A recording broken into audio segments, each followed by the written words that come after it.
Unbelievable. The FDIC's Bitcoin ban documents have now been leaked. It's coming to light how, over the past few years, there have been systematic attempts to restrict, block, and even ban Bitcoin. Shocking background on the operation, showing how there's been a massive crackdown on Bitcoin here in the US with thousands, even tens of thousands of people getting debanked. Basically, their bank accounts just closed, completely wrecking their business model. Anyone who had anything to do with Bitcoin would be massively attacked.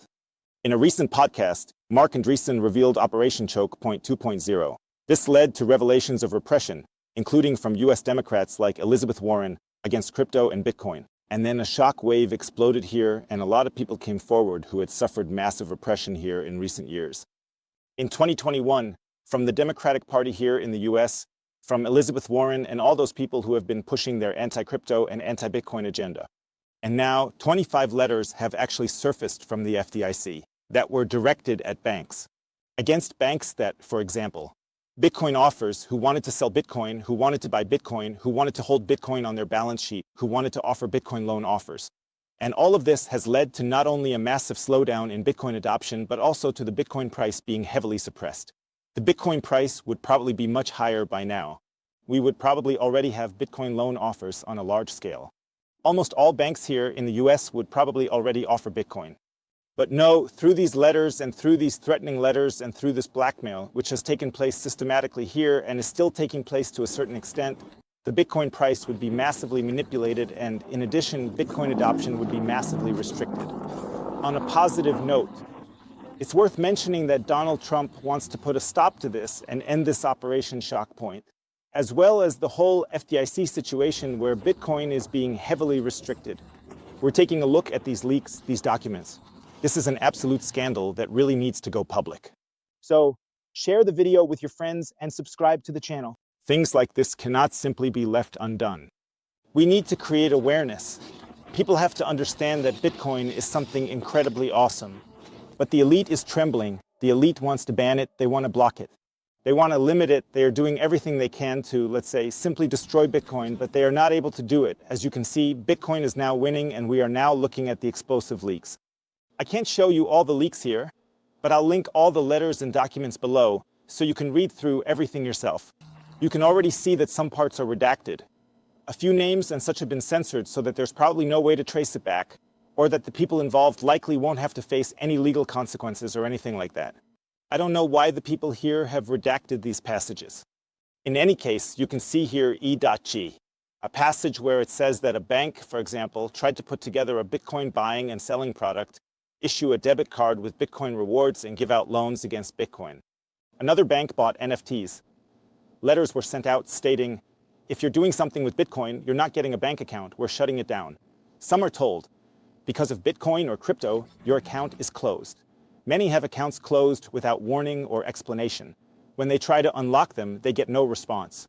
And here you can clearly see how the letters were sent out with threats, or not just threats, but clearly stating, hey dude, if you're doing something with Bitcoin, you're not getting a bank account anymore, we're shutting it down. Sometimes people are even told, hey, because of this or that reason, because of Bitcoin or whatever, since you're doing something with Bitcoin or crypto, your bank account is being closed. But a lot of people just have their bank accounts closed without any warning, and they're not even told why. And when they tried to get their accounts unlocked, they just didn't get any responses back. You hear so many stories like that. And now there's actually this list, and it shows 25 letters, and Nick Carter has summarized everything. You can see it chronologically from 2022 to 2023, showing when each letter was sent out and what was specifically criticized in these letters.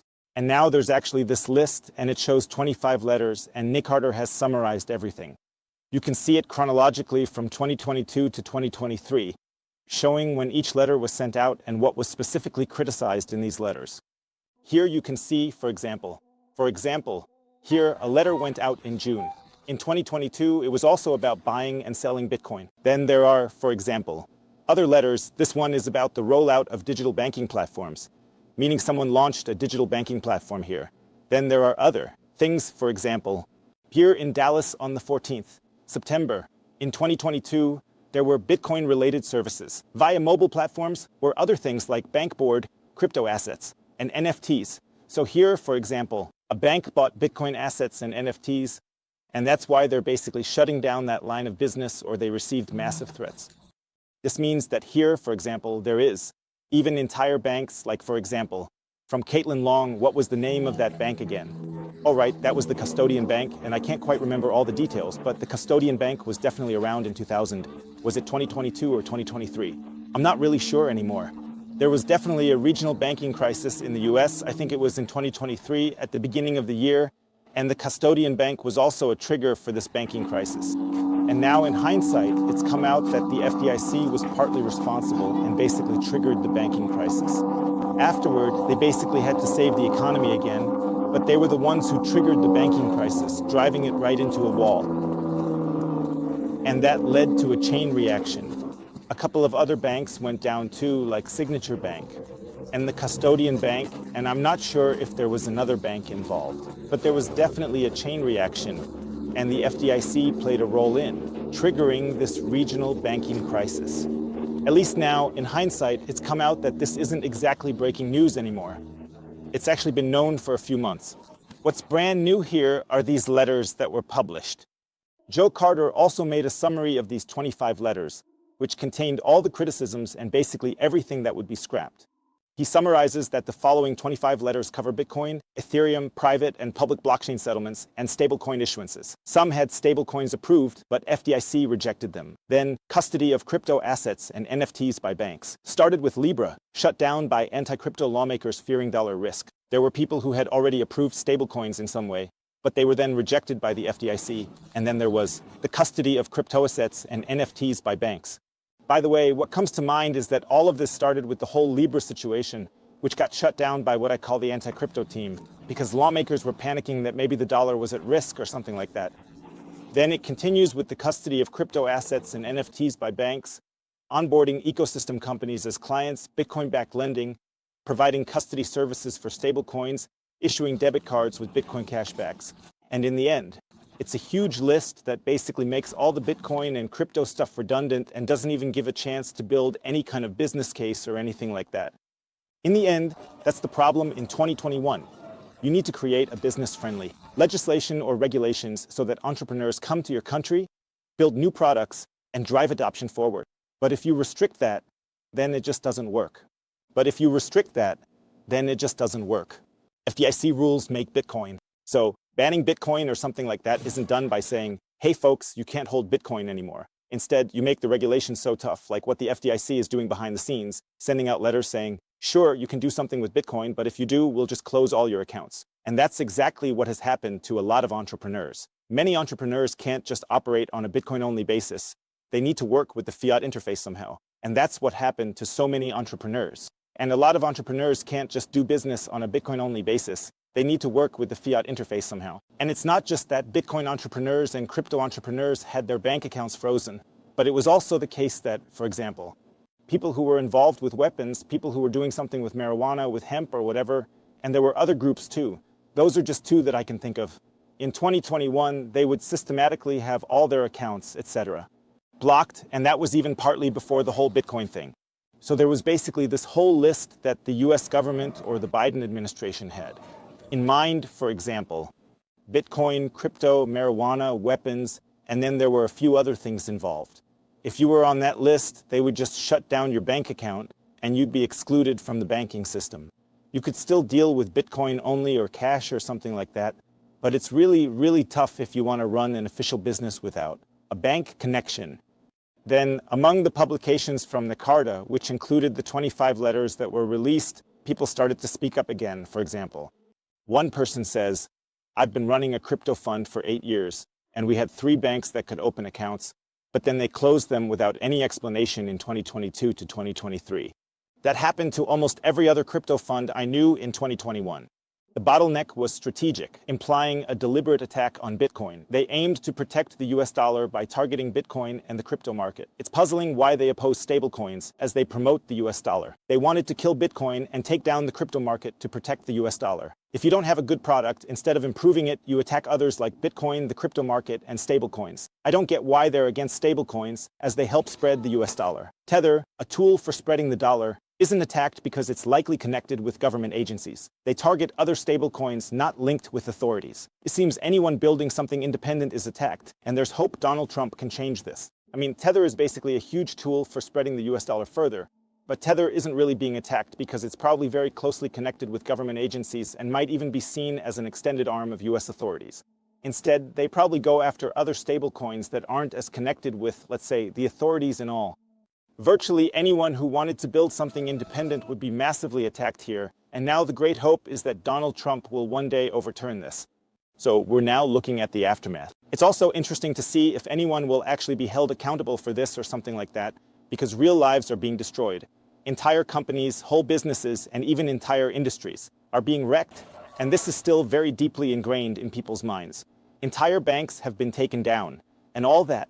So now it's exciting to see if this whole situation will be addressed in 2021, and I would definitely bet that things will get a lot better with Donald Trump.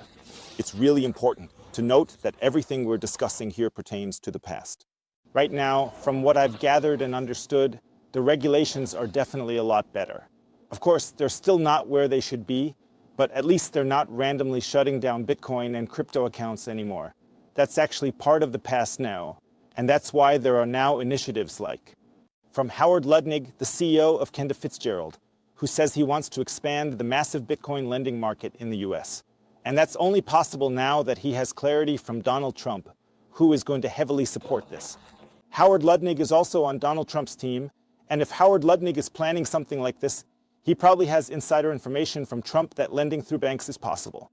It's all about the ZAP rule, the ZAP situation, where it was said, for example, yeah, you can basically offer a loan and you can even hold Bitcoin in a bank, but you have to keep the equivalent amount in fiat currency. So if you have one Bitcoin, you need to hold the equivalent in fiat, and that's just not attractive. Because a bank operates on a fractional reserve basis, meaning that the bank isn't fully backed. It only has a small portion of its assets covered. And if Bitcoin has to be fully backed while other assets, like real estate, don't have to be, it's pretty clear that no one is going to put Bitcoin on their balance sheet or anything like that. The bank isn't fully backed. And if Bitcoin has to be fully backed while other assets don't, like real estate, no one is going to put Bitcoin on their balance sheet. These regulatory issues may lead to Bitcoin adoption by 2025 or something like that. It's pretty clear that no one is going to put Bitcoin on their balance sheet or anything like that.